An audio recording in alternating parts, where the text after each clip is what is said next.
BNP ভাইদের জন্য আজকের একটা বিরাট আনন্দের দিন। এখানে যারা বিএনপি করতেছেন আপনার জন্য বিরাট একটা আনন্দের দিন।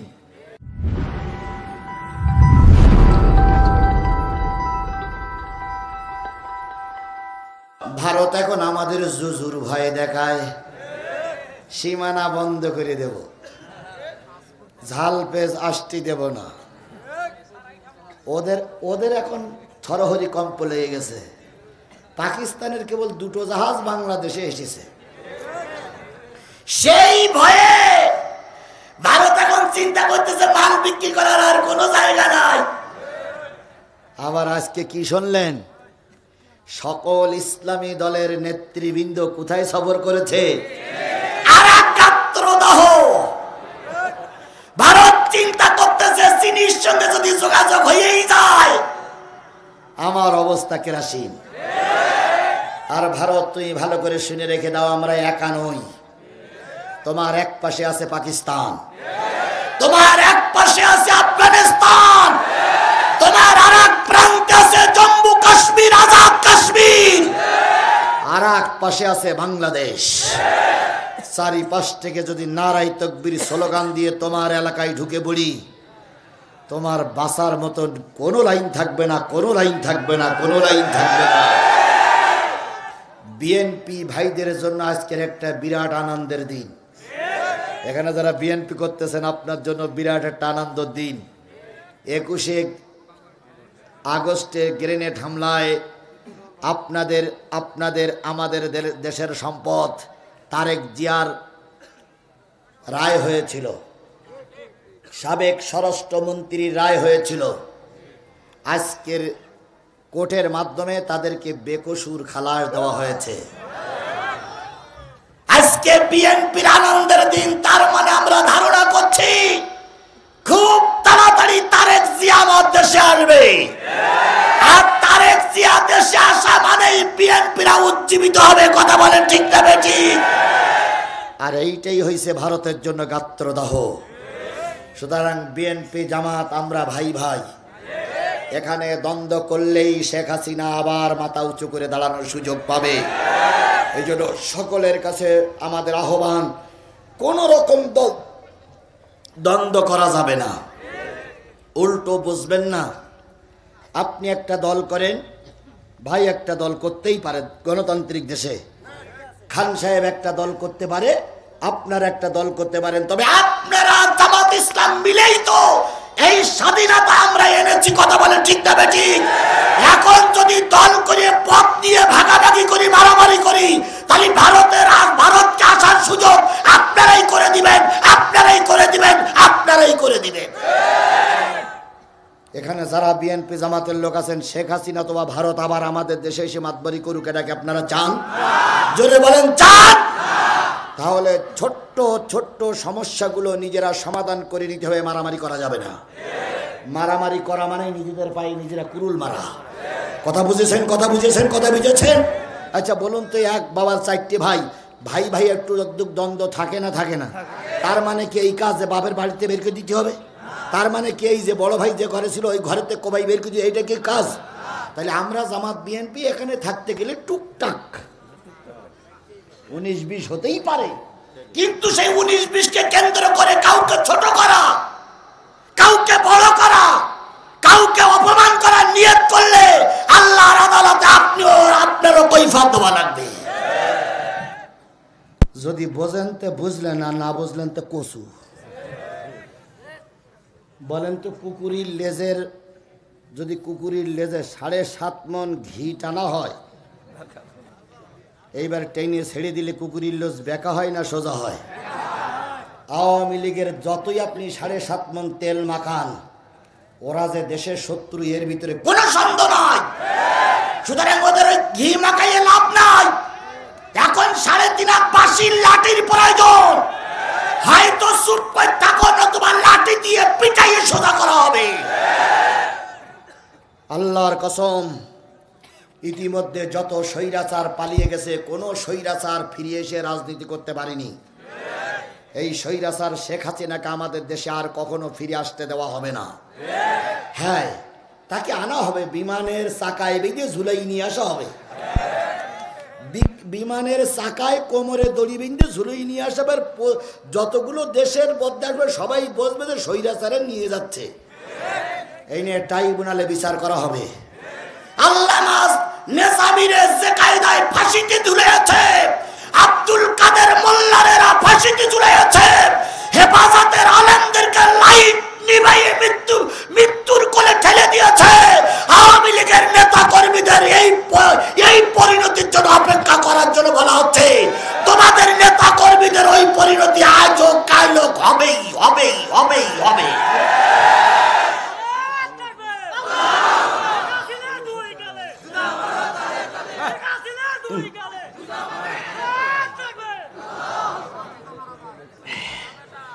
এগুলো আপনাদের মহব্বতের কথা, কিন্তু এসব কথা না বলাই ভালো।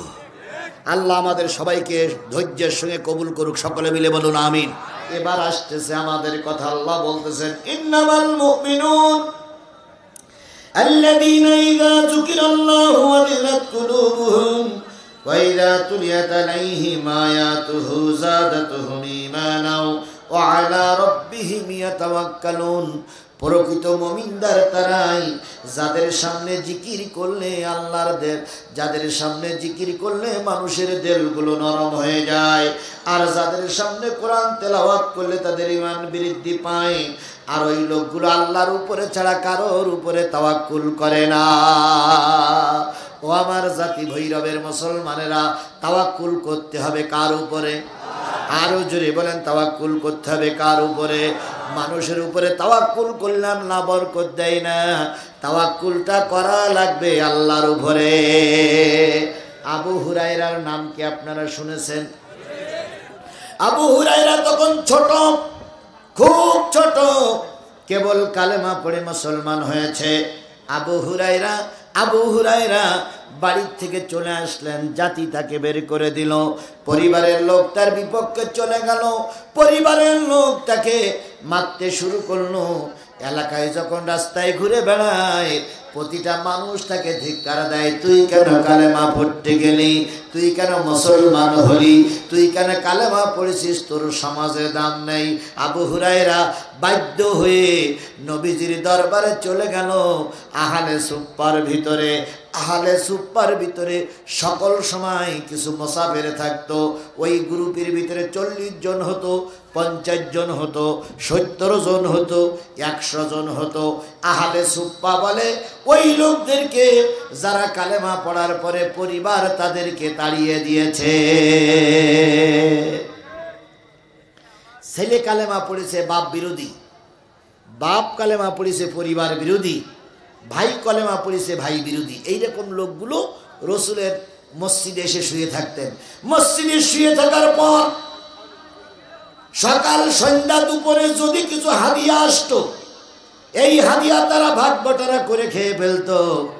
এক লোকমা এক বাটি দুধ আসলে সবাই ভাগ করে খেয়ে ফেলতো। একটু খেজুর আর একটু পানি আসলে তারা সেগুলো ভাগ করে খেয়ে ফেলতো। এভাবে খাইতো আর সারাদিন মসজিদে নববীতে বসে থাকতো। এমন একটা সময় গেছে, এক কাপড়ে সব কিছু হয়েছে। একটা কাপড় বুকের পরে বেঁধে রাখতো, ওটাই জামা, ওটাই লুঙ্গি, ওটাই পায়জামা। কি এবার কি শোনা যাচ্ছে? শোনা যাচ্ছে? অসুবিধা হচ্ছে কাদের? এদিকার লোক শুনতে পাচ্ছেন, তবে ভালো বুঝতে পারতেছেন। এইটাই তো এখন কি করা, যতটুকু বুঝতে পারেন এতটুকু একটু ধৈর্য ধরুন। আল্লাহ আপনাকে ধৈর্য ধরলে পরকালে মুক্তি দেবে, পরকালে সম্মান বাড়িয়ে দেবে। আমার ভাইয়েরা, এক কাপড়ে নামাজ পড়তেন, এক কাপড়ে ঘুমাতেন, এক কাপড়ে রাত দিন 24 ঘন্টা থাকতেন। যারা আয়না ঘরে গিয়েছিল তাদেরকে বছরের পর বছর একটা কাপড়ে থাকতে হয়েছে। কথা বলেন ঠিক না বেঠিক? আমি তার জ্বলন্ত প্রমাণ। আমাকে 5টা দিন ওরা আয়না ঘরের ভিতরে রেখেছিল। এই 5 দিনের ভিতরে কাপড় পরিবর্তন তো দূরের কথা, ওরা গোসল করতে দিত না। এরপরে যখন বলতাম ভাই একটু পেশাব করব, ওরা বালতি এনে দিত, বালতিতে পেশাব করো। বলতাম একটু টিস্যু দেন, ওনারা বলতেন টিস্যু আপনার জন্য হবে না। যখন বলতাম বাথরুমে যেতে হবে, পায়খানায় যেতে হবে, তখন ওরা পায়খানাটা দেখাই দিতেন।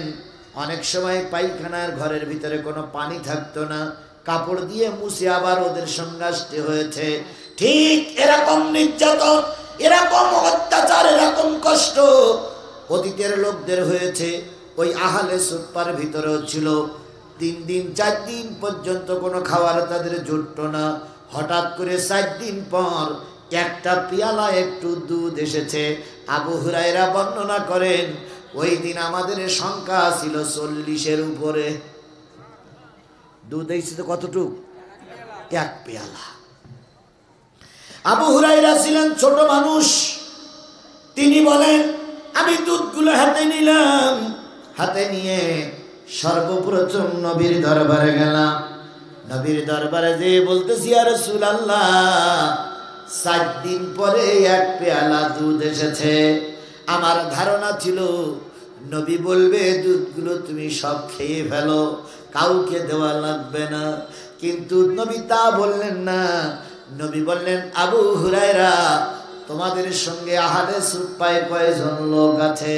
আবু হুরায়রা বলেন, ইয়া রাসূলুল্লাহ, সব মিলে 39 আর আপনি মিলে 40। তাহলে 40 জন লোক কয়দিন না খাওয়া? দুধ এসেছে কতটুক? 1 পেয়ালা। নবীজি বললেন, সবাইকে দাওয়াত করো। আবু হুরায়রা বলেন, ইয়া রাসূলুল্লাহ, দুধ কিন্তু 1 পেয়ালা। নবীজি বললেন, ওটাই তো দেখতে পাচ্ছি। আবু হুরায়রা বলেন, ইয়া রাসূলুল্লাহ, যদি অনুমতি দিতেন আপনাকে দিতাম, আর বাকিটুক হয়তো আমি খাইতাম। নবী বললেন, না না আবু হুরায়রা, ওরাও ক্ষুধার্ত, তুমিও ক্ষুধার্ত, আমিও ক্ষুধার্ত।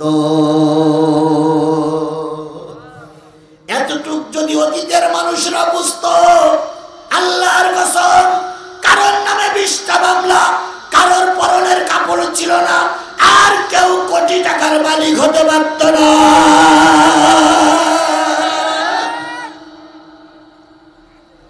আবু হুরায়রা দুধের পেয়ালাটা রেখে সবাইকে নিয়ে বললেন, একটু দুধ এসেছে, রাসূল দাওয়াত করেছে। দুধগুলো রেখে নবীজি সবাইকে বসতে বললেন। বসতে বলার পরে আবু হুরায়রার কাছে দুধের পেয়ালাটা দিয়ে বলতেছেন, আবু হুরায়রা, ডাইনির থেকে শুরু করো। আবু হুরায়রা, হাদিস শরীফে আছে, আবু হুরায়রা বর্ণনা করেন, আমি যখন ডাইনের লোকটার হাতে দুধের পেয়ালাটা দিলাম, সে যখন দুধের বোতলে মুখ লাগাই টানতেছিল, আমি উঁকি মেরে দেখতেছিলাম সব খেয়ে ফেললো না, অল্প কিছু আছে। আমি চিন্তা করছিলাম সব মনে হয় খেয়ে ফেলবে, তারপরে দেখলাম কিছু খাইছে, কিছু আছে। নবীকে বললাম, ইয়া রাসূলুল্লাহ, কি করব? নবী বললেন, দ্বিতীয় লোকটার কাছে দাও। দ্বিতীয় লোকটার কাছে দেওয়া হলো। এভাবে করতে করতে করতে করতে 38 জন লোকের উদার পূর্ণ করে, পেট পূর্ণ করে খাওয়া হয়ে গেছে। আবু হুরায়রা দুধের পাত্রটা নিয়ে নবীর কাছে দিয়ে বলতেছি, ইয়া রাসূলুল্লাহ, এখন কি করব? নবী মিসকে হাসি দিয়ে বলেন, আবু হুরায়রা, এবার তুমি পান করো। হযরত আবু হুরায়রা বলেন, আমি চিন্তা করছিলাম সব যদি আমি খেয়ে ফেলি, নবীর ভাগে হয়তো কিছু থাকবে না, তাই কিছুটা খাইলাম, আর কিছুটা নবীর কাছে দিয়ে বললাম, ইয়া রাসূলুল্লাহ, এবার আপনি খান। নবী বলেন, আবু হুরায়রা, তুমি ছোট মানুষ, আবার খাও। আবু হুরায়রা বলেন, আমি আবার পান করলাম। নবীজি বলেন, আবু হুরায়রা, আবার খাও। 3বার পান করার পরে নবী যখন বলেন, আবু হুরায়রা, আবার খাও, আমি আবু হুরায়রা আল্লাহর নামে কসম দিয়ে বললাম, ইয়া রাসূলুল্লাহ, আমার পেটে আর এক টুকরাও জায়গা নাই যেখানে সামান্য পরিমাণ দুধ ঢুকানো যায়। হাদিস শরীফে আছে, বাকি যেটুক দুধ ছিল সেইটুক দুধ আমার নবী পান করলেন। পান করার পরে আল্লাহ নবী বললেন, ওয়া আলা রাব্বিহিম ইয়াতাওয়াক্কালুন।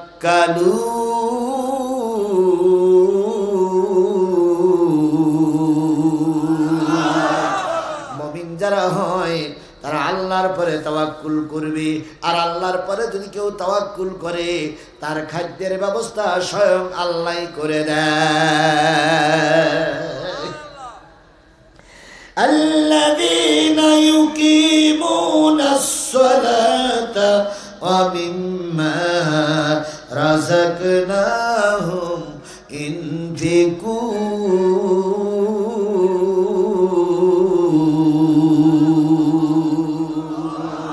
বন্ধুগণ, এটা কি মাদ্রাসা? আর একটু জোরে বলেন, কি মাদ্রাসা? ভৈরব হাফিজিয়া নুরানি ফোরকানিয়া মাদ্রাসা। কথা বলেন ঠিক না বেঠিক? এরকম একটা মাদ্রাসা ছিল মিশরে, এরকম একটা হাফিজিয়া মাদ্রাসা। ওই হাফিজিয়া মাদ্রাসার থেকে একজন হাফেজ বেরিয়ে আসলেন। আজকে যে দুইজন হাফেজের মাথায় পাগড়ি পরেছি, এই দুইজন হাফেজের বয়স কত হতে পারে? 12-14 বছর বয়স। আর আমি যে হাফেজ সাহেবের কথা বলতেছি, মিশরে বাড়ি, 7 বছরের ছেলে কোরআনের হাফেজ। আর একটু জোরে বলেন না সুবহানাল্লাহ। 7 বছরের একজন কোরআনের হাফেজ যদি মাথায় পাগড়ি পরে সমাজে ঘোরাঘুরি করে, এমন কোন জালেম নাই তারে ভালোবাসবে না। মিশরের যে বংশের থেকে ওই ছেলেটা হাফেজ হইছে, ওই বংশে ওরা 7 ভাই। কয় ভাই? 7 ভাইয়ের ভিতরে এক ভাই হয়েছে কোরআনের হাফেজ, আর 6 ভাই জেনারেল শিক্ষিত। ওই হাফেজ সাহেবের বাবা মারা গেছে, মা বেঁচে আছে। ওরা কয় ভাই? 7 ভাই। হাফেজ সাহেব হেফজখানার থেকে মাথায় পাগড়ি পরে হুজুরের দোয়া নিয়ে যখন বুকে কোরআন শরীফ টানা নিয়ে বাড়ি এসেছে, মার জীবন ধন্য হয়ে গেছে। মা তখন যায় নামাজে বসে কাঁদতেছে, আল্লাহ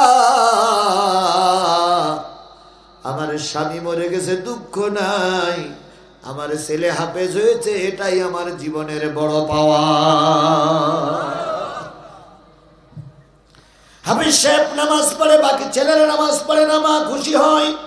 একদিন হঠাৎ করে জুমার নামাজ পড়তে গেছে, ইমাম সাহেব বলতেছে, আজকে ইসলাম নিবু অবস্থায়, ইসলাম দেশের থেকে বিদায় হয়ে গেছে, হয়ে যাচ্ছে। ভারতের বুকে আমাদের ইসলাম প্রচার করা দরকার। ঠিক এই মুহূর্তে ভারতের বুকে আমাদেরও ইসলাম প্রচার করা দরকার, আছে না নাই? ভারত দেখেন প্রায় মসজিদের নিচে শিবির মূর্তি পাওয়া যাচ্ছে। প্রায় ওরা মসজিদের নিচে রামের মূর্তি পাচ্ছে, শিবির মূর্তি পাচ্ছে। এখান থেকে কয়েক বছর আগে সবচেয়ে ভারতের একটা বড় মসজিদ, কি মসজিদ জানো? বাবরি মসজিদ ভেঙে ওরা কি বানিয়েছে? রাম মন্দির বানিয়েছে। সেদিন মুর্শিদাবাদে এক মসজিদের নিচে নাকি রাম মন্দির পাওয়া গেছে। তারপরে কয়েকদিন আগে বলেছে যে আজমিরে নাকি রামের জন্মস্থান, রামের মন্দির ছিল। আমি চিন্তা করি, তোমার রাম আর পালানোর জায়গা পাইনি, সব মসজিদের ভিতরে গিয়ে পালাইছে। এত বড় ভারত, রাম কোন জায়গায় পালানোর জায়গা পাইনি, সব মসজিদ থেকে পালাইছে। তারপর ওদের আরেকটা নেতা, ওই যে চিন্ময় প্রভু, চিন্ময় কৃষ্ণ দাস, ওদের নাকি প্রভু। তাহলে প্রভু ওদের দেবতা, তো ওদের দেবতারে ধরিয়ে জেলখানায় নিয়ে গেল পুলিশ, অথচ দেবতা কিছুই করতে পারল না। তাহলে ও কোন দেবতা? আমার ভাইয়েরা, ভারতে ইসলাম প্রচারের জন্য ওই মসজিদে যখন ইমাম সাহেব উদ্বুদ্ধ করলেন, ছেলেটা এসে বাড়ি এসে দেখে মা যায় নামাজে। মার মুখের কাছে মুখ লাগায় বলতেছে, মা আমি না কোরআনের হাফেজ, আমি কোরআনের দাওয়াত নিয়ে ভারতে যাব। যদি লোকের মতন লোক হয়, একজন লোক অনেক কিছুই করতে পারে। মা বলতেছে, বাজান তুই কোরআনের হাফেজ, আর বাকি ছেলেরা নামাজ পড়ে না, তুই আমাকে ফেলাই রেখে চলে যাবি? ছেলে তখন বলতেছে, মা তুমি দোয়া করো, যদি কোরআনের দাওয়াত নিয়ে ভারতে যাই আর ভারতে যদি মারা যাই, তোমাকেও আল্লাহ জান্নাতের মেহমান বানাবে, আমাকেও জান্নাতের মেহমান বানাবে। যে যেমন কথা তেমন কাজ। ছেলে আর মা প্রস্তুতি নিল। এবার সংবাদ পাওয়া গেল মিশর থেকে একদল মানুষ ভারতে ব্যবসা করার জন্য যাবে। হাফেজ সাহেব চিন্তা করলো আমিও ওই কাফেলার সঙ্গে যাব। কি করার জন্য? দাওয়াত দেওয়ার জন্য। ওরা যাবে ব্যবসা করার জন্য, আর আমি যাব দাওয়াত দেওয়ার জন্য। ছোট ছোট হাফেজরা ভালো করে শোনো, তোমাদের দিকে জাতি তাকাই আছে, আমরা তাকাই আছি, বিশ্ব তাকাই আছে। বাংলাদেশের হাফেজ সাহেবরা বিভিন্ন বিশ্ব মডেল থেকে, বিভিন্ন বিশ্ব দরবার থেকে বড় বড় প্রাইজ নিয়ে আসতেছে আমাদের হাফেজ সাহেবরা। কথা বলেন, কথা বলেন। এটা যখন শুনি তখন আমাদের গর্বে, আমাদের গৌরবের প্রতীক, ওরা যখন প্রতীক নিয়ে ফিরে আসে তখন আমাদের মনটা উজাড় হয়ে যায়। কথা বলেন ঠিক না বেঠিক? হাফেজ সাহেব বলল আমি যাব দিনের দাওয়াত নিয়ে। ওরা আসবে ব্যবসা করার জন্য, ওদের কাফেলা আছে 39 জন। হাফেজ সাহেব ওদের কাফেলায় যখন যোগ দিতে চাইলো তখন ওদের কাফেলায় লোক হয়েছে কয়জন? 19 জন আসবে কি করার জন্য? ব্যবসা করার জন্য। আর একজন আসবে কিসের দাওয়াত নিয়ে? আল্লাহর কোরআনের দাওয়াত নিয়ে। মা যখন বুঝলেন 7 বছর 8 বছরের বাচ্চা আমার কথা শুনবে না, মা কিছু রুটি বানালেন, কিছু খাদ্য তৈরি করে দিলেন, এই কোরআন শরীফটা গেলাবের ভিতরে ঢুকালেন। এর আগে বিশ্বে কোরআন শরীফ কোনো গেলাবের ভিতরে থাকতো না, কোরআন আলগা আলগা থাকতো। একটা কাপড়ের গেলাপ তৈরি করে মা কোরআন শরীফটা বুকের ভিতরে ঝুলাই দিলেন। 7-8 দিনের শুকনো খাবার দিলেন, কিছু নতুন পয়সা করে দিলেন, আর দিয়ে বললেন বাজান যেখানেই থাকো তোমার মাকে যেন ভুলে যেও না, আর কোরআনের যেন অবমাননা করো না। কোরআন কিন্তু বিশ্বের সর্বশ্রেষ্ঠ কিতাব। মার উপদেশ নিয়ে ওই ছোট্ট হাফেজ 8 বছর বয়স, 7 বছরে হেফজ শেষ করেছে। মাঝখানে 1 বছর চলে গেছে। কোরআন বুকে ধরে নিয়ে রওনা হলেন ভারতের উদ্দেশ্যে। কিসের প্রচারের জন্য? এই মুসলমান কথা বলেন, কি প্রচারের জন্য? বিরাট একটা নৌকা, বিরাট একটা কাঠের নৌকায় 40 জন চললেন। নৌকা মিশরের স্থলবন্দর থেকে চালু হয়ে গেল। 1 দিন গেল, 2 দিন গেল, 3 দিন গেল, 4 দিন গেল, 5 দিনের রাতে এখনো ভারতে পৌঁছাতে পারেন নাই। ভারত সাগরের পরে যখন আসলো তখন দেখা গেল বিরাট একটা সুনামি, বিরাট একটা প্রলয়কারী ঘূর্ণিঝড়। ওই ঘূর্ণিঝড়ে রাতের অন্ধকারে ওদের 40 জন বহনকারী নৌকাটা সম্পূর্ণ উল্টে গেছে। 40 জন মানুষ ভারত সাগরে ডুবে গেল। যখন ভারত সাগরে ডুবে যায়, ওই হাফেজ সাহেবটা কোরআন বুকের থেকে নিয়ে উঁচু করে বলতেছে মালিক, ও আমার রব, ও আমার আল্লাহ, ওরা ডুবে গেলে তোমার ইসলাম ডুববে না, কিন্তু আমি যদি ডুবে যাই তোমার কোরআন ভারতে পৌঁছাবে না।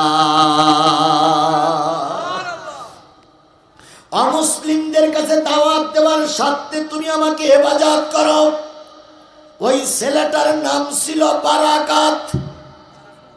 কি বললাম? বারাকাত। ওই ছেলেটার কান্না মালিক কিভাবে শুনেছিল না মালিকের ব্যাপার। হাফেজ বারাকাত বলেন নৌকাটা ডুবে গেল। কিছুক্ষণ পরে মাথা উঁচু করলাম, নৌকার লোকজনও নাই, আমিও, আমার কাছে যে কোরআন শরীফ ছিল সেটাও নাই, এরপরে আমার যে সাথীরা ছিল সেটাও নাই, আমার কাছে যে খাদ্যগুলো ছিল সেটাও নাই। আমি হাফেজ বারাকাত হাবুডুবু খাইতেছি, খাইতে খাইতে কোথায় যাব কুল কিনারা পাই না। আমার 39 জন লোক সব হারায় গেছে, নৌকাটা তলে গেছে, কোরআন শরীফটা গলার থেকে ছাড়ায় গেছে। কিছুক্ষণ আমি হাবুডুবু খেতে খেতে, লবণাক্ত পানি খেতে খেতে এক পর্যায়ে বুঝলাম আমার হাতের কাছে বিরাট একটা কাঠের গুটুরি, কাঠের গুটি, বিরাট একটা কাঠের গুটুরি, বিরাট একটা কাঠের অংশ আমার হাতের কাছে ভাসতেছে। কে যেন বলতেছে বারাকাত রে, ওই কাঠের গুড়ির পরে চড়ে বয়, আল্লাহ তোর কাঙ্ক্ষিত জায়গায় পৌঁছে দেবে। বিপদে পড়লি সাহায্য করে কে? আর একটু জোরে বলেন কে? উল্লাপাড়ায় এরকম বিপদ আল্লাহ আমারও ফেলাইছিল। এই এমপির আগের এমপি সাহেব ছিলেন শফি সাহেব ছিলেন। উনি একবার আমার পর আক্রমণ করেছিলেন। উনি এখন আছেন না মারা গেছেন? আল্লাহ ওর আরো হায়াত বাড়াই দিক। হ্যাঁ, ওর আল্লাহ আরো হায়াত বাড়াই দিক। আমি উল্লাপাড়াই স্টেশনের ওই পাশে মাহফিল,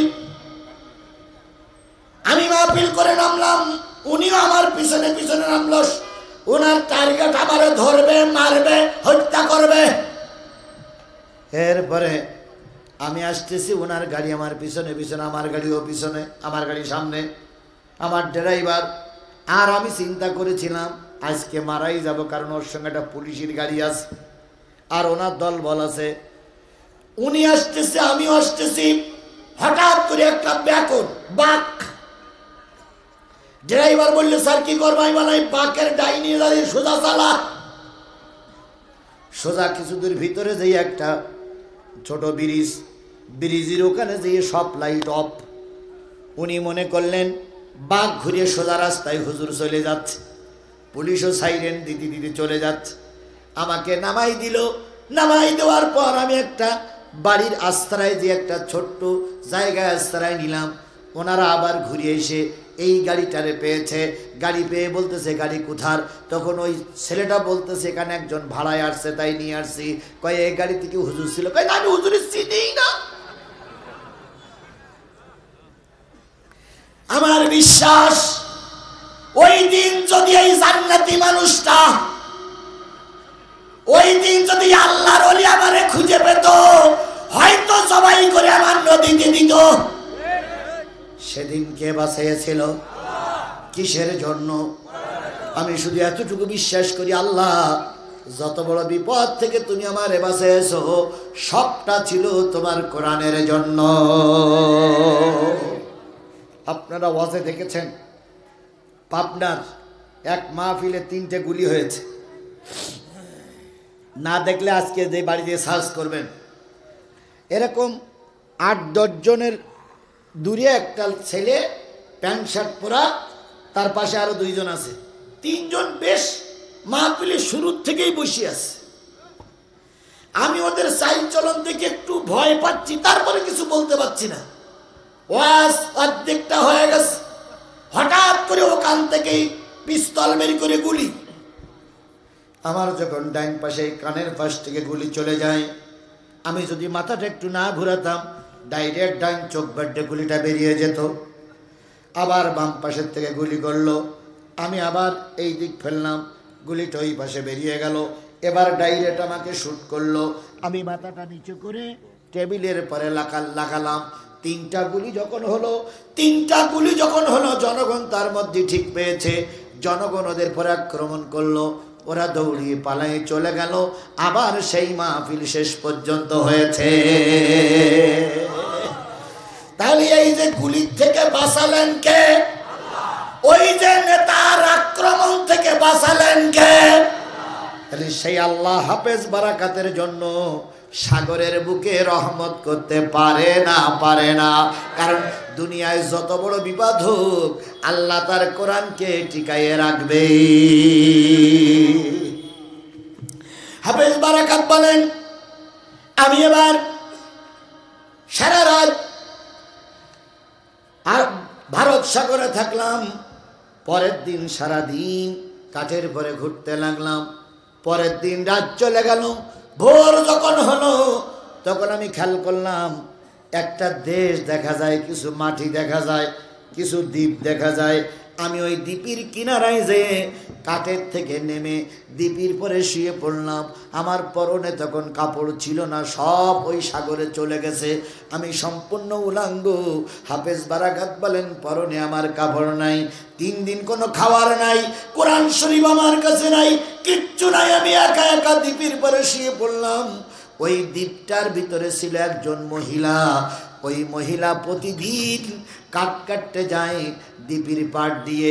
হঠাৎ করে তাকাই দেখে সূর্যর কিনারা রাগো, সূর্যর আলো পড়েছে, আর একটা ফুটফুটে চাঁদের মতন সন্তান দ্বীপের পরে শুয়ে আছে। মহিলাটা তার দুপুরের খাওয়ার কাঠ কাটা যন্ত্র, কাঠ বেঁধে নেওয়া দড়ি এক পাশে রেখে আস্তে আস্তে করে নদীর চরে যেয়ে নদীর কিনারায় যেয়ে বাচ্চাটার উঁচু করে দেখে আল্লাহর বান্দা এখনো বেঁচে আছে। ওই মহিলা বাচ্চাটার বুকের ভিতরে জড়াই ধরে বলতেছে, ও ভগবানের সৃষ্টি জীব মানুষ, তোমার চেহারা দেখে মনে হয় তুমি কোনো ভদ্র ঘরের লোক, তোমার চেহারাটা বড় সুন্দর। আপনারা যারা হজে গেছেন, যেয়ে দেখেছেন যারা হজ করতে আসে, মিশরের মানুষ আর ফিলিস্তিনের মানুষের চেহারাগুলো দেখতে খুবই সুন্দর। আমার ভাইয়েরা, হাফেজ বারাকাত বুড়ি যখন তুলল, বুড়ি আর কাটতে গেল না, পানির ভিতরে রুটিগুলো নরম করে করে বারাকাতের ভিতরে গালের ভিতরে দিল। বারাকাত রুটিটা খেয়ে একটু সুস্থ হয়েছে। 8 বছরের 9 বছর 8 বছরের ছেলে, মাঝখানের একটু বয়স বেশি হয়ে গেছে, ধরে নিলাম 9 বছর। 9 বছরের একটা ছেলে ন্যাংটা, মা এটা সহ্য করতে পারে না, তাই মা কোমরের ওড়নাটা খুলে ওই বাচ্চার কোমরে পরানো। কিছুক্ষণ পর রুটি আর পানি খেয়ে ওই বাচ্চা আকাশের দিকে তাকায়ে বলতেছে, আল্লাহ ইয়া উম্মু ইয়া উম্মু ইয়া উম্মু। ওই নারীটা বুঝলো এটা মুসলমান। আর ইয়া উম্মু মানে কি? হে আমার মা, হে আমার মা, হে আমার মা, আমি মহাবিপদে পড়েছি। ওই নারী বাচ্চারা নিয়ে বাড়ি গেল। বাড়ি যাওয়ার পরে ওই ঘরের ভিতরে 9 বছর ওই নারীর একটা মেয়ে ছিল। ওই মেয়ে আর মা হলো ওই ঘরে বসবাস করে। বাইরের থেকে হিন্দি ভাষায় ডেকে বলতেছে, ও আমার মা, ও আমার মেয়ে, বেরিয়ে আয়, ভগবান রহমত করে তোর একটা ভাই তো আমাদের জন্য বাজেট করে দিয়েছে। তোর একটা দাদা আমি নদীর চরে কুড়িয়ে পেয়েছি। বোনটা চলে আসলো, ভাইটার হাত ধরলো, ধরাধরি করে সবাই বাড়ি চলে গেল, ঘরের ভিতরে চলে গেল। বলুন তো হাফেজ সাহেব কি নামাজ কাজা করতে পারে? হাফেজ সাহেব নাই ঠিকই, হাফেজ সাহেবের কোরআন নাই, কিন্তু হাফেজ সাহেবের দিলের ভিতরে আছে কয় পারা কোরআন। হাফেজ সাহেব চিন্তা করলো, আমি 7 সমুদ্রের 13 নদী পার হয়ে ভারতে এসেছি কিসের দাওয়াত দেওয়ার জন্য। আমার টার্গেট মিস করলে চলবে না, যেভাবেই হোক এই ভারতের মাটিতে কোরআনের দাওয়াত পৌঁছানো লাগবে। নিয়ত করলে বরকত দেয় কে? অনেক হাজী সাহেবদের টাকা নেই কিন্তু হজ কবুল হয়েছে, আবার অনেকের টাকা আছে যেতে পারেনি। এরকম লোক আছে না, কোটি কোটি টাকার মালিক, হজ করতে পারিনি, কবরে যেতে হয়েছে। আবার অনেকের কিচ্ছু নাই, আল্লাহর ঘর জিয়ারত করার সুযোগ পেয়েছে। এই জন্য নিয়ত করলে বরকত দেয় কে? আরো জোরে বলেন, বরকত দেয় কে? হাফেজ সাহেবের টার্গেট আমি আল্লাহর কোরআনের দাওয়াত ভারতের মাটিতে পৌঁছাবই ইনশাআল্লাহ। আল্লাহ রাব্বুল আলামিন বরকত কিভাবে দেয়? হাফেজ সাহেব চিন্তা করে, আমি যদি পরিচয় দিই আমি মুসলিম, এর সরকার, এই দেশের সরকার আর এরা আমাকে মেরে দেবে। এই জন্য হাফেজ সাহেব পরিচয় দেয় না। তবে নামাজ কালাম হাফেজ সাহেব ভুলে যায় না। সারাদিন ওই মহিলা ওই মেয়ের সঙ্গে ঘোরাফেরা করে। মা বাজারে, মা জঙ্গলে কাঠ কাটে, বাজারে বিক্রি করে, রান্না বাড়া হয়। হাফেজ সাহেব মেয়েটা, মেয়ের মা খেয়ে 3 জন 2 ঘরে শোয়। মেয়ে আর মেয়ের মা এক ঘরে, বারাকাত আর এক ঘরে। বারাকাতের জীবনী পড়ে পাওয়া গেল সারা দিনের নামাজগুলো বারাকাত রাতে আদায় করে। আর মার মেয়ে যখন ঘুমায় পড়ে, বারাকাত তখন আল্লাহর কোরআন তেলাওয়াত করতে শুরু করে। আউযু বিল্লাহি মিনাশ শাইতানির রাজিম। বিসমিল্লাহির রহমানির রহিম। ইয়াসিন ওয়াল কুরআনিল হাকীম ইন্নাকা লামিনাল মুরসালিন আলা সিরাতিম মুস্তাকিম তানজিলাল আজিজির রহিম লিতুনজিরা কওমান মা উনজিরা আবাউহুম ফাহুম গাফিলুন। জেনে নিও মুসলমান, রাত অনেক হয়ে গেছে, 3টার সময় হেফজ মাদ্রাসার পাশে এসে একটু দাঁড়াও। দেখো আল্লাহর কোরআনের হাফেজরা কি সুন্দর সুললিত কণ্ঠে আল্লাহর কোরআন তেলাওয়াত করতেছে। একটা বাচ্চাও চুপ করে থাকে না, সবাই দোল দেয়, সবাই দোল দেয়, সবাই দোল দেয়। দোলের তালে তালে আল্লাহর কোরআন তেলাওয়াত হয়। হাফেজ বারাকাত তেলাওয়াত করে। এভাবে করতে করতে 1 বছর পার হয়ে গেল। বারাকাতের বয়স 10, মেয়েটার বয়সও 10। এবার মা কাটে। বারাকাত একদিন বলল, মা আমি না তোমার সন্তান, আমি আমার মা বিদায় দিয়ে তোমাকে মা পেয়েছি, আমার দেশ পরিত্যাগ করে নতুন একটা দেশ পেয়েছি, আমার ভাইদের পরিত্যাগ করে একটা বোন পেয়েছি। তুমি মা বুড়ি মানুষ, কাট পেয়ে বাজারে বিক্রি করবে, হয় না। দড়িটার কাটুর দড়িটার ওই অস্ত্রটা আমার কাছে দাও, জঙ্গলটা দেখাইয়া দাও। আজকের থেকে তোমার এই সংসারের দায়িত্ব আমার। বলুন তো বুড়িটা খুশি না বেজার? বলুন তো বুড়িটা খুশি না বেজার? আর ও মেয়েটাও কি খুশি? আল্লাহ, হে ভগবান, তুমি আমার একটা ভাই দিয়েছো। আর বুড়ি বলে, হে ভগবান, আমার পেটে সন্তান হয়নি, কিন্তু তুই আসমান থেকে একটা সন্তান দিয়েছ। ভারত তুমি বুঝলে না, মুসলমানদের বিপক্ষে চলে গেলে ভারতের যত ঐতিহ্য সব মুসলমানদের হাতে গড়া। বাবরি মসজিদ মুসলমানদের গড়া, তারপরে আগ্রার তাজমহল কাদের গড়া? দিল্লির গেট মুসলমানদের, তাজমহল মুসলমানদের, আজমির শরীফ মুসলমানদের। সব যদি ভেঙে দেওয়া, সব যদি গুড়িয়ে দাও, তাহলে কি শিবির লিঙ্গ দেখতে যাবে মানুষ? ধ্বংস হয়ে যাবে ভারত। কথা বলেন ঠিক না বেঠিক? আর আজ হোক কাল হোক প্রস্তুতি নিয়ে আল্লাহ রসুল বলেছেন ভারতের সঙ্গে মুসলমানদের একটা যুদ্ধ হবে। সেই যুদ্ধে অনেক মুসলমান শহীদ হবে, সর্বশেষ ওই যুদ্ধে মুসলমানরা বিজয় অর্জন করবে, আর ভারত ভেঙে খান খান হবে। রসুলের সব ভবিষ্যৎবাণী যদি সত্য হয়ে থাকে, কোরআন শরীফ মাথায় করে নিয়ে বলতেছি এটাও সত্য, এটাও সত্য যে একদিন ভারত ভাগ হবে, সেদিন ওই ভারতে মুসলমানদের পতাকা উড়বে। আল্লাহ যেন সেইটা দেখার তৌফিক আমাদের দান করেন, সকলে মিলে বলুন আমিন। এই হিন্দুদের দেশ, এই শুকর খাওয়া দেশে বারাকাত আসলেন দাওয়াতি কাজ করার জন্য। এবার কাটে দেখতে দেখতে 6 মাসের ভিতরে এখন আর খাদ্যের অভাব নাই, বাড়িতে চাউলের অভাব নাই, মাছ গোশের অভাব নাই। বুড়িও খুশি, মেয়েটাও খুশি, বারাকাতও খুশি। 1 বছর চলে গেছে। বারাকাতের বয়স এখন কত? 11। মেয়েটার বয়স এখন কত? 11। এভাবে করতে করতে আরো 1টা বছর চলে গেল। এই 12 বছরের মেয়ে, 12 বছরের বারাকাত, আর এই 50-60 বছরের বুড়ি, সুখের সংসার। এর চাইতে সুখ আর কখনো হতে পারে না। হঠাৎ করে হাফেজ বারাকাত সকালবেলা চলে গেছে কাঠ কাটার জন্য। কাঠ কেটে বাজারে বিক্রি করে চাউল গোশত মাছ নিয়ে যখন বাড়ির গেটের ভিতরে ঢোকে, গেটের পাশে এসে শুনতেছে মেয়ের মা কাঁদতেছে, ভগবান সুখ বুঝি আমাদের কপালে সইল না। আল্লাহ, তুমি সুখের মুখ দেখাই তাই কেড়ে নিলে, সুখটা তুমি আমাদের দিলে না। বারাকাত একটু শব্দ করলেন, মেয়ের মা আলাদা হয়ে গেল। বারাকাত ঘরের ভিতরে যেয়ে দেখে মেয়ের চোখে পানি, মার চোখে পানি। বারাকাত হিন্দি ভাষা ততক্ষণে শিখে গেছে। বারাকাত ডাক দিয়ে বলে, মা আমি তোমাদের সংসারের হাল ধরেছি, এখন সংসারে সুখ এসেছে, এতে কি তোমরা সন্তুষ্ট না? মা বলতেছে, বাজানো কথা বলিস না, ভগবান আমাদের পর অসন্তুষ্ট হবে। মেয়েটা বলে, দাদা এরকম কথা বলবেন না, ভগবান অসন্তুষ্ট হয়ে যাবে। তাহলে কান্দ কেন?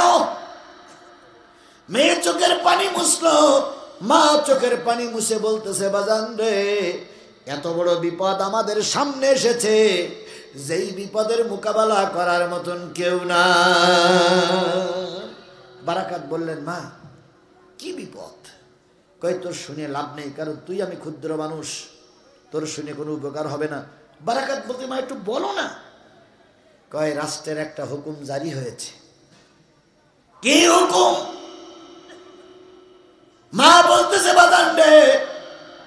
যে দেশে যে রাজ্যে বসবাস করি এই রাজ্যের একটা নিয়ম আছে। কয় কি নিয়ম? কয় প্রতি অমাবস্যার রাত্রিতে একটা যুবতী মেয়ে তোরে যেখানে কুড়ি পেড়ে পেয়েছিলাম ওই জায়গায় একটা ঘর করা আছে, ওই ঘরের ভিতরে প্রতি অমাবস্যার রাত্রিতে একটা মেয়ে দিয়ে আসতে হয়, বধূ বরণ করে নিয়ে যেতে হয়। কানে দুল, নাকে ভুল, হাতে চুড়ি, গলায় সেন, নতুন পোশাক, নতুন কি বলে সুগন্ধি পরিয়ে, নতুন পোশাক পরিয়ে সম্পূর্ণ নববধূ বানিয়ে ওই ঘরের ভিতরে রেখে আসতে হয়।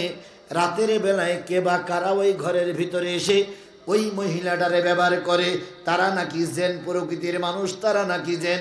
এরা ওই মহিলাটার ব্যবহার করার পর 1 মাস আর দেশের কোনো অত্যাচার হয় না। পরবর্তী মাসে আর একটা যুবতী মেয়ে দিয়ে আসতে হয়। প্রতি বছরে 12টা মেয়ে ওই ঘরের ভিতরে দিয়ে আসতে হয়। রাতের অন্ধকারে ওরা যে সংখ্যায় কতজন আসে কেউ বলতে পারবে না। ওরা প্রথম নারীটারে ব্যবহার করে, নারী ওদের ব্যবহার সহ্য করতে না পেরে মারা যায়। মারা যাওয়ার পরে ওই দুষ্টু জেনেরা ওই নারীর বিভিন্ন জায়গার গোশতগুলো কামড়িয়ে কামড়িয়ে খেয়ে ফেলে, ওই নারীর চোখ তুলে নেয়, ওই নারীর কান কেটে খেয়ে ফেলে, ওই নারীর নাক কেটে খেয়ে ফেলে, ওই নারীর জিহ্বা কেটে নেয়, ওই নারীর লজ্জাস্থান ক্ষতবিক্ষত হয়ে যায়, ওই নারীর শরীরে কোনো গোশত থাকে না, কিছু হাড়কঙ্কাল থাকে। ওই হাড়কঙ্কালগুলো পরের দিন সরকার বাহাদুর নিয়ে আসে, আর সরকার বাহাদুর এনে ওই ওদের যে পোড়ানোর জায়গা আছে ওইখানে যেয়ে শ্মশানে যেয়ে শেষ পর্যন্ত পোড়াইয়ে ছাই করে দেয়। এটা নাকি দেশের একটা কালচার। একটু আগে তুই আসার আগে সরকার বাহাদুরের পুলিশ, র্যাব, সেনাবাহিনী আমার বাড়ি এসেছিল, এসে বলে গেল আগামীকাল রাত্রিতে তোমার এই মেয়েটা ওই ঘরে রেখে আসতে হবে। দেখেছো তো, সুখ আসার পরে কি আসে? দুঃখ। দেশ স্বাধীন হয়েছে বলে, আমরা স্বাধীন করেছি বলে আনন্দ করার কোনো সুযোগ নাই, আবারও বিপদ আসতে পারে। একজন বড় মনীষী বলেছিলেন স্বাধীনতা অর্জন করা সহজ, টিকাই রাখা বড় কঠিন। এখন আমাদের দেশের স্বাধীনতার টিকাই রাখা বড় কঠিন হয়ে দাঁড়াইছে। কথা বলেন ঠিক না বেঠিক? এমনি তো ডক্টর মোহাম্মদ ইউনূস একজন অরাজনৈতিক ব্যক্তিত্ব, এ তো রাজনীতি বোঝেই না। তারপরে তারা আশেপাশে যে আমলারা আছে প্রায় সব ভারতের দালাল। ইসকনের সদস্য মনীষা একজন ইসকনের মহিলা কর্মী গতকালকে ধরা পড়িয়ে অজ্ঞাত কারণে আজকে সে জামিনে মুক্তি পেয়েছে। এই রকম যদি চলতে থাকে দেশে আরো একটা ভয়াবহ অবস্থা আমাদের সামনে আসতেছে। মোকাবেলা করার জন্য সবাইকে প্রস্তুত থাকতে হবে। এই জন্য স্বাধীনতা অর্জন করা সহজ, টিকাই রাখা নারী কান্দে ভগবান কেন বা তুমি সুখ দিলে? ছেলেটা যখন এই কথা শুনলো তখন বলল মা চোখের পানি মুছে ভালো, এই বোন চোখের পানি মোছ। মা তখন যে পায়ে জড়াই ধরে বলতেছে বাজান তুই নাই একা, ওই সেনাবাহিনীর সঙ্গে মোকাবেলা করে তুই পারবি না, র্যাবের সঙ্গে মোকাবেলা করে তুই পারবি না, যায় যাক মেয়ে যাক তুই আর আমি তো ভালো থাকি। তো ছেলে বলতেছে না মা আমার ভিতরে একটা মন্ত্র আছে, এই 3 বছরের ভিতরে বারাকাত কিন্তু এটা স্বীকার করি নাই, এবার সুযোগ এসেছে মা আমার ভিতরে একটা মন্ত্র আছে, সেই মন্ত্র যদি আমি তেলাওয়াত করতে পারি কোন তার 14 গোষ্ঠীর ক্ষমতা নাই আমাদের উপর আক্রমণ করে। সেই মন্ত্রটার নাম কি? ও মুসলমান, সেই মন্ত্রটার নাম কি? সেই মন্ত্র আজকে 2 জন হাফেজ সাহেবরা মুখস্থ করে এখান থেকে বেরিয়ে গেল। একটু সুবহানাল্লাহ বলবেন না? সুবহানাল্লাহ বলবেন না? সেই মন্ত্র আমার সামনে, সুবহানাল্লাহ সুবহানাল্লাহ সুবহানাল্লাহ। হাফেজ বারাকাত বলেন না চোখের পানি মুছে গেল। মা ডাক দিয়ে বলে বাবা ওরা সব জালেম, বিরাট সরকার, ওরা তুমি পারবা না। বারাকাত বললেন আমি একটু চেষ্টা করে দেখি, চেষ্টা না করে আমার বোনটারে আমি বেঁচে থাকা অবস্থায় বিপদের মুখে ছেড়ে দিতে পারি না। আগামীকাল রাতে যেতে হবে তাই না মা? হ্যাঁ বোনটারে বললেন, বোন তুই শোন। মারে বললেন, মা তুমি শোনো। কি? তোর সবচেয়ে নামি দামি যে কাপড়গুলো আছে সেইগুলো কালকে বিকেলবেলা আমার পরাই দিবি, আমি হব বধূ। আর তুই কালকে দুপুরের পরে বাড়ির থেকে বেরিয়ে জঙ্গলে যাবি, যতক্ষণ বিজয় হয়েছে এই শব্দ না শুনবি ততক্ষণ তুই বাড়ি আসবি না। আর মা, কালকে যখন ওরা নিতে আসবে তখন তুমি বারান্দায় বেশি বসে একটু কান্নাকাটি করবা। আমি জানি তোমার কান্না আসবে না, কারণ আমি তো তোমার পেটের সন্তান না, তারপরও কান্নার অভিনয় করা লাগবে। আর কানে দুল আমার তো ফুটো নাই, তারপরে পরাই দে। নাকে যেভাবে পরা, হাতের চুড়ি পরা। বারাকাত হইলেন নববধূ, মেয়ে গেলেন জঙ্গলে। মা বিকালবেলা কানতে বসে, আহারে আমার ছেলে, মা আহারে আমার মেয়ে। মার কান্না সুরই আলাদা। র্যাব, পুলিশ, সেনাবাহিনীর লোক এসে বলতেছে, মা কেন্দে লাভ নেই, দেশের সার্বভৌমত্ব বজায় রাখার জন্য তোমার মেয়ে যাচ্ছে কুরবানি হতে, আর আমার দেশ শান্তিতে থাকবে। মা কানলেন। বারাকাতকে পালকির ভিতরে করে নিয়ে পালকিতে তুলে নাচ গান করতে করতে, ঢাকঢোল পিটাতে পিটাতে আজকের অমাবস্যার রাত, অমাবস্যার রাতে দিয়ে আসা হলো। ওই নদীর কিনারা একটা ঘর করা আছে, ঘরের ভিতরে বারাকাত ঢুকে সেনাবাহিনীদের ইশারা করলেন, আপনারা চলে যেতে পারে, কোনো ভয় নাই, তোমরা কেউ না থাকতে পারো, কিন্তু আমার সঙ্গে বড় একটা শক্তি আছে, তিনি হলেন আমার আল্লাহ। বাংলার দামাল ছেলেরা, বাংলার কলেজ পড়ুয়া ছেলেরা, সেই আল্লাহ এখন আছে না নাই? সেই আল্লাহ এখন আছে না নাই? তোমাদের কোনো ক্ষমতা ছিল না এই ব্যক্তির বাচ্চা তালানের, যদি আল্লাহ রহমত না করত। যে আল্লাহ রহমত করে এই জালেমদের হাত থেকে দেশটার হেফাজত করেছে, সেই আল্লাহ আজও আছে না নাই? আর একবার যদি ময়দানে নামতে হয়, প্রস্তুত থাকো। তবুও ভারতের কাছে আমাদের দেশের অখণ্ড, আমাদের দেশের এই অবস্থা বিক্রি করে দেওয়া হবে না। কথা বলেন ঠিক না বেঠিক? ভারতকে 1 ইঞ্চি জায়গা আমরা ছেড়ে দেব না। ভারত বলতেছে চট্টগ্রাম দখল করবে। এসে দেখো, চট্টগ্রাম কারোর বাবার পৈতৃক সম্পদ নয়। কথা বলেন ঠিক না বেঠিক? এটা আমার স্বাধীন সার্বভৌম দেশের একটা অংশ।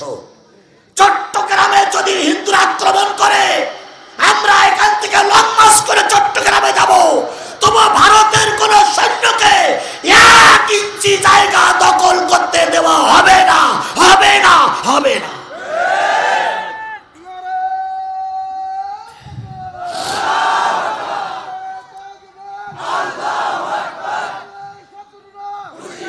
আমার ভাইরা, সেদিন এক ইমাম সাহেব মসজিদে খুতবা দিতে দিতে পড়ে গেছে, ওখানেই মারা গেছে। বাংলা খুতবা শেষ, উনি বলতেছেন সবাই সুন্নত পড়েন। এই গত শুক্রবার, আজ কি বার? কালকের আগের দিন নরসিংদী নরসিংদীর মাধবদী এক জুমা মসজিদের খতিব, সুললিত কণ্ঠের বক্তা, উনি বাংলা আলোচনা করে উনি বলেন সুন্নত পড়েন বলে উঠেছে, আর অমনি হুবড়ি খেয়ে পড়েছে। তো পড়িয়েছে, তা ওখানে পড়েই মৃত্যু। তাহলে ওনার মৃত্যুটা কত ভালো মৃত্যু ভাই! একটা ইমাম সাহেবের জীবনের 1 সেকেন্ড গ্যারান্টি নেই। ওর মাইক ভালো হতে পারে, খারাপ হতে পারে, উল্টো বসবেন না। বন্ধুগণ, যে জিনিসটা বোঝাতে চাচ্ছিলাম সেটা হলো হাফেজ বারাকাতের ব্যাপারে কথা বলতেছিলাম। বারাকাত বলেন, বউ বসে রেখে পৌঁছাই দেওয়া হলো, সেনাবাহিনীরে বিদায় দিলেন। রাত ওরা চলে আসলো, রাত অনেক হয়ে গেল। বারাকাত অপেক্ষায় ছিলেন কখন দুষ্টু জেনারা আসবে। রাত গভীর হয়ে গেছে, অবশ্যই অন্ধকার। হঠাৎ করে দেখা গেল সাগরের বুকে একটা প্রজ্বলিত আগুন জ্বলতেছে। বারাকাত চিন্তা করলেন এই বুঝি জেনে এসে গেল। বারাকাত শুরু করলেন, ইয়াসিন ওয়াল কুরআনিল হাকিম ইন্নাকা লামিনাল মুরসালিন।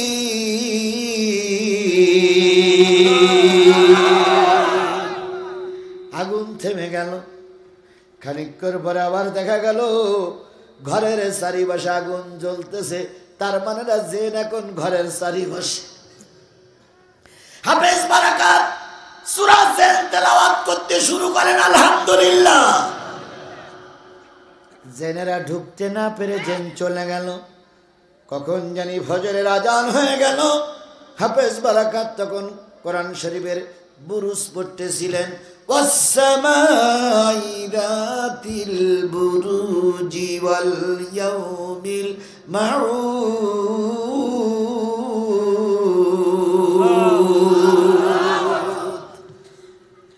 ফজর হয়ে গেছে। সরকারি দলের সেনারা, র্যাব, বিজিবি, পুলিশ গেছে সকালবেলা কি আনার জন্য? কঙ্কাল আনার জন্য, হাড় আনার জন্য।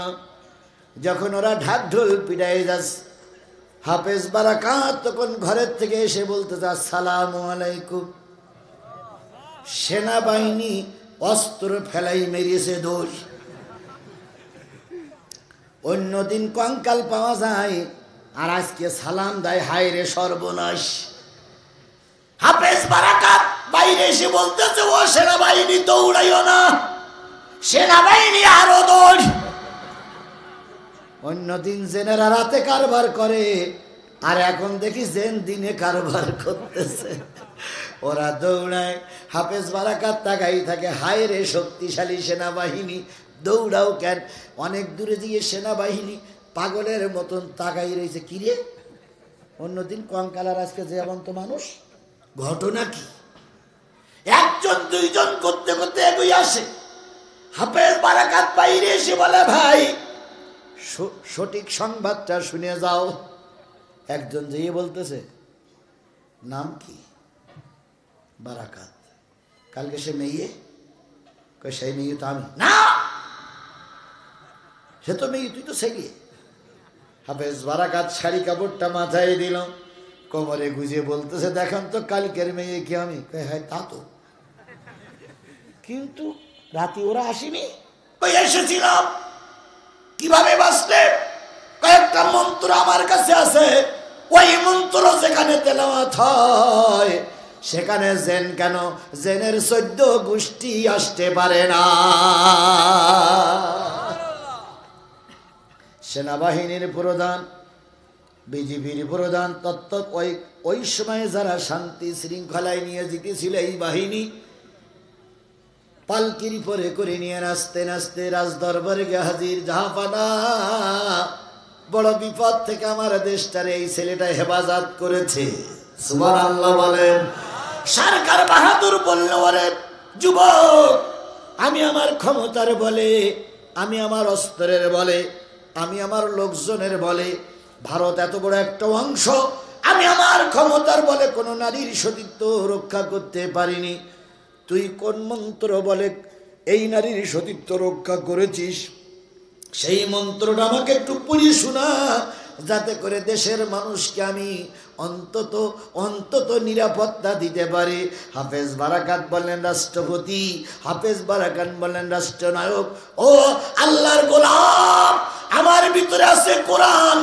এই কোরআন পড়লে জেন আর ক্ষতি করতে পারবে না, আর আমি যদি বেঁচে থাকি কোনো জেনের হাতে আর নারীদের তুলে দেওয়া হবে না। যদি বড় বিপদ এসে যায়, এই কোরআন দিয়ে তার মোকাবেলা করা হবে।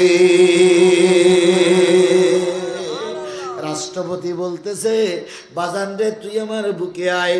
অস্ত্র দিয়ে মোকাবেলা করতে পারিনি, বোম ফুটেই মোকাবেলা করতে পারিনি, তারপরে লোকজন দিয়ে, সেনাবাহিনী দিয়ে মোকাবেলা করতে পারিনি।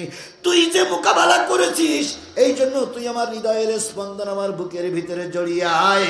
আর তুই যে মন্ত্র পড়ে এই জেন্দার হাত থেকে আমার যুবতী মেয়েদের হেফাজত করেছিস, সেই মন্ত্রটা আমার একটু পড়িয়ে শোনা।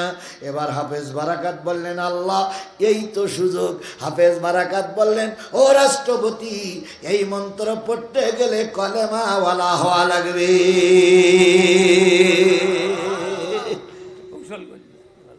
বারাকাত তখন বলতেছে, এই মন্ত্র পড়তে গেলে কি ওয়ালা হওয়া লাগবে? রাষ্ট্রপতি তখন বলতেছে, কালেমাওয়ালা হলে যদি বিপদ থেকে বাঁচা যায়, তুই সেই কালেমা আমার পড়াই দে।